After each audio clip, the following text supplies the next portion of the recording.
नमस्कार, प्रणाम। मैं दमन तिवारी हूँ और आप सभी का स्वागत करता हूँ आपके अपने यूट्यूब चैनल अधिवक्ता महोदय में।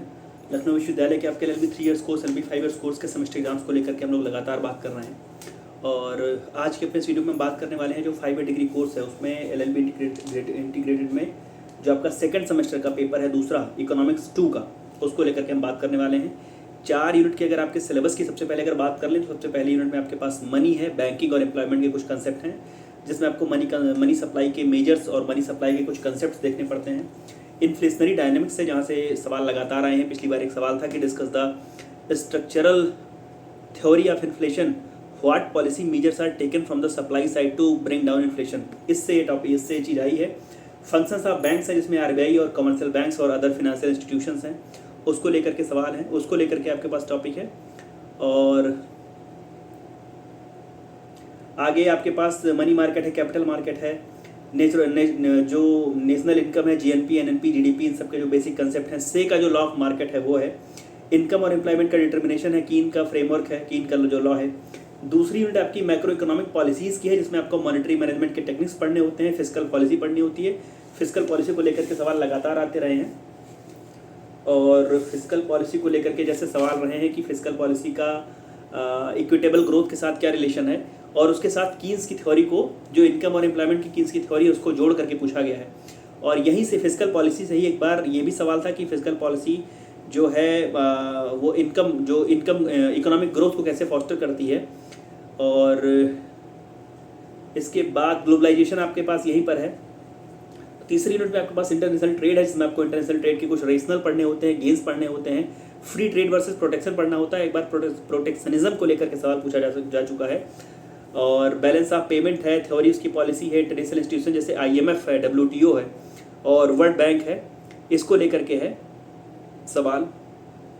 और उसके बाद जो आपकी चौथी यूनिट है वो इंडियन इकोनॉमिक डेवलपमेंट को लेकर के है, जिसमें आपको इंडियन इकोनॉमी का स्ट्रक्चर फीचर पढ़ना होता है, रूरल डेवलपमेंट की जो अप्रोचेस सरकार की रही हैं वो पढ़ना है, इंडियन एग्रीकल्चर के विषय में पढ़ना है, 5 ईयर प्लान्स के बारे में पढ़ना है। खैर अब ज़्यादातर सवाल जो नीति आयोग को लेकर के आते रहे हैं। उसके बाद जो इकोनॉमिक रिफॉर्म्स कुछ किए गए, उसके क्या रेशनल्स थे, उसके क्या डायमेंशंस थे, इम्प्लीकेशन क्या थे। उसके बाद इकोनॉमिक पॉलिसी लेजिस्लेशन है, FEMA, FRBMA और नरेगा।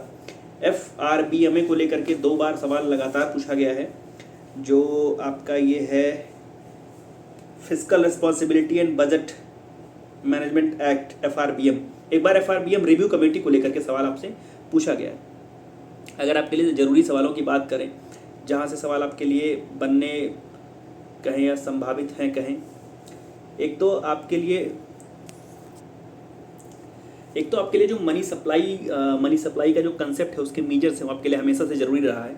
और जो मनी सप्लाई को लेकर के जो सवाल रहा है वो थोड़ा सा RBI को जोड़ करके पूछा जा सकता है। जैसे सवाल है कि the role of central banks in regulating money supply is of immense importance, in this regard discuss the working of various instruments available with RBI to control money supply. इस प्रकार का एक सवाल 2022 में आ भी चुका है।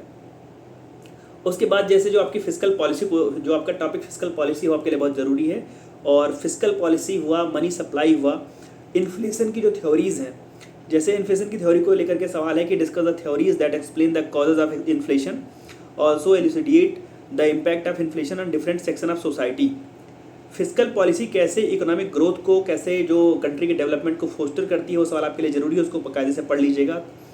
उसके बाद जो पॉवर्टी लाइन है, पॉवर्टी का मतलब क्या होता है और पॉवर्टी का इनकम इनइक्वालिटी से क्या उसका अंतर है, इनकम इनइक्वालिटी में और पॉवर्टी में क्या अंतर है, और जो टूल्स अवेलेबल हैं पॉवर्टी को मेज़र करने के लिए, वो कायदे से पढ़ करके जाइएगा, वो आपके लिए ज़रूरी है। पॉवर्टी लाइन का मतलब क्या होता है, और जो डिफरेंट अप्रोचेज हैं adopted to measure poverty line India, Bharat देश में जो गरीबी रेखा को तय करने के लिए, गरीबी रेखा को नापने के लिए जो विभिन्न अलग अलग मेजर्स हैं वो क्या है, उसको पढ़ लीजिएगा। उसके बाद हम लोगों ने यहाँ पर एक चीज़ प्रोटेक्शन पढ़ी थी। प्रोटेक्शन आपके लिए ज़रूरी है। What do mean by protectionism, protectionism का मतलब क्या होता है, और जो पॉलिसी ऑफ प्रोटेक्शन के अगेंस्ट, उसके फेवर में और उसके अगेंस्ट में कुछ आर्गूमेंट अपने तैयार रखिएगा। आपके लिए बैलेंस ऑफ पेमेंट और बैलेंस ऑफ ट्रेड की जो थ्योरी है वो ज़रूरी है, वो आवश्यक है। व्यापार संतुलन का मतलब क्या होता है, भुगतान संतुलन का मतलब क्या होता है, और इसके असंतुलन को दूर करने की क्या व्यवस्था है, उसको पढ़ लीजिएगा। नीचे आपके लिए जो नीचे आपके लिए जैसे नरेगा को लेकर के जो सवाल पूछा गया है वो हमेशा इस प्रकार से पूछा गया है कि जो 5 ईयर प्लान्स के थ्रू या जो देश में गरीबी को हटाने के लिए कहें या लोगों को रोजगार मुहैया कराने के लिए कहें, उसमें नरेगा का क्या योगदान रहा है। और जो फेमा को लेकर के सवाल कम पूछा गया है, FRBMA को लेकर के खूब सवाल पूछा गया है, तो FRBMA को कायदे से पढ़िएगा, उसकी जो रिव्यू कमेटी उसको पढ़ लीजिएगा। और गरीबी को दूर करने के लिए या कहें रोजगार को मुहैया कराने के लिए जो आवश्यक लेजिस्लेशन किए गए उसमें नरेगा की क्या भूमिका है उसको पढ़ लीजिएगा। छोटे छोटे कुछ कंसेप्ट हैं, जैसे एक है कि मार्जिनल प्रोपेंसिटी टू कंज्यूम, उपभोग की सीमांत प्रवृत्ति का मतलब क्या होता है, नॉन बैंकिंग फाइनेंशियल इंटरमीडिएरीज क्या होते हैं। और ये सवाल आपसे AB करके भी पूछा जा सकता है या सवाल को किसी चीज़ के साथ में जोड़ करके पूछा जा सकता है। पावर्टी लाइन की हम लोगों ने बात करी है। फ्री ट्रेड के फेवर में क्या आपके आर्ग्यूमेंट हैं, वर्ल्ड ट्रेड ऑर्गेनाइजेशन के काम धाम क्या है, फेमा का मतलब क्या समझते हैं, फिनांस कमीशन का जो भूमिका है, जो योगदान है वो क्या है, कॉमर्शियल बैंक का, इंडिया में कॉमर्शियल बैंक का मुख्य काम क्या है, स्टैगफ्लेशन है निस्पंद स्फीति, उसका क्या मतलब होता है। जिस समय हम इन्फ्लेशन पढ़ रहे हैं वहाँ पर इन्फ्लेशनरी डायनेमिक्स के अंतर्गत, तो वहाँ पर जहाँ पे स्ट्रक्चरल थ्योरी हम पढ़ते हैं वहाँ से एक चीज़ और बन के आती है, स्टैगफ्लेशन का मतलब क्या होता है, उसको भी कायदे से देख लीजिएगा। इंडिया में देश में जो फिस्कल पॉलिसी का मतलब क्या है और फिस्कल पॉलिसी के जो इक्विटेबल ग्रोथ में जो उसका योगदान है उसको देखना है।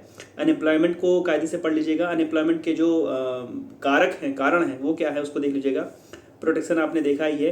इंटरनेशनल ट्रेड से गेंस क्या हो रहे हैं उसको, बैलेंस ऑफ ट्रेड और बैलेंस ऑफ पेमेंट का अंतर, और इंडियन इकोनॉमी के जो फीचर हैं, जो स्ट्रक्चर और फीचर्स ऑफ इंडियन इकोनॉमी है वो भी आपके लिए आपके पेपर के लिहाज से ज़रूरी है। और एक चीज़ बच रही है, मनी सप्लाई का मतलब क्या है, मनी सप्लाई के सजेशंस क्या है।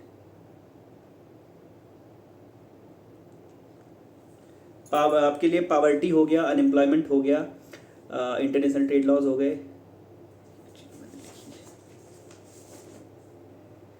फिस्कल पॉलिसी का एक सवाल था, जो फिस्कल पॉलिसी की हम लोगों ने बात की है कि फिस्कल पॉलिसी का जो इक्विटेबल ग्रोथ में क्या योगदान रहा है, और इस ग्रोथ के साथ जो ये कीन्स का लॉ है, जो कीन्स का फ्रेमवर्क है, वो कैसे फिस्कल पॉलिसी को कहें तो राजकोषीय नीति को और मजबूत बनाने में कैसे वो अपना योगदान कर रहा है, वो नियम कैसे योगदान अपना दे रहा है, उसको आप कायदे से पढ़ लीजिएगा। तो इतने सारे टॉपिक आपके लिए ज़रूरी लगते हैं। खैर, इकोनॉमिक्स का पेपर जब भी आता रहा है हाल के वर्षों में तो थोड़ा सा चौंकाने वाला रहा है। तो प्रयास ये कीजिएगा कि जो भी सवाल आप पढ़ करके जा रहे हैं, जो भी टॉपिक आप पढ़ करके जा रहे हैं, उस पर 2-3 तरीके के अलग अलग सवाल, अगर आपके पास कोई गाइड है या अगर आपके पास कोई ऐसी किताब है जहाँ से आप उसी टॉपिक पर अलग अलग तरीके से सवाल देख के जा सकते हैं तो बेहतर है। जैसे एक ही बार में एक ही साल में ये दोनों सवाल साथ में ही पूछे गए थे कि फिस्कल पॉलिसी का और इक्विटेबल ग्रोथ का संबंध क्या है, और कीन्स की जो थ्योरी है इनकम एंड एम्प्लॉयमेंट की, वो एक अलग सवाल था। और उसी साल में फिस्कल पॉलिसी को लेकर के सवाल था कि fiscal policy can foster economic growth in developing countries economy. तो वो दोनों जो सवाल हैं वो एक साथ पूछे गए थे। मनी सप्लाई को लेकर के जो रोल ऑफ सेंट्रल बैंक्स है वो एक ही बार में पूछा गया था, और मनी सप्लाई को कंट्रोल करने के लिए जो RBI के पास जो मेजर्स होते हैं वो भी एक ही बार में पूछा गया था। अमूमन हम लोग ये सोचते हैं कि जो एक टॉपिक है उससे कोई एक सवाल आएगा, तो ये कभी कभी ये चीज़ चौंकाने वाली रही है। ग्राफ का ध्यान रखिएगा, जिस भी सवाल में आप ग्राफ से समझा सकें, जिस भी कोई लॉ समझा रहे हो आप, या कोई आप ऐसा स्ट्रक्चर बना रहे हो, कोई ऐसा ग्राफ चार्ट बना रहे हैं, तो आपके लिए फ़ायदेमंद होगा। तो प्रयास ये कीजिएगा कि अगर किसी सवाल में बना सकते हैं, अगर आप चार्ट बना सकते हैं, ग्राफ बना सकते हैं, तो ज़रूर बनाइएगा। तो ढेर सारी शुभकामनाएं आपको आपके इस पेपर के लिए, और जो आपका अगला पेपर है उसकी वीडियो को लेकर के मैं जल्दी आपके समक्ष उपस्थित हो जाऊँगा। तब तक जुड़े रहिए मेरे साथ। धन्यवाद, प्रणाम।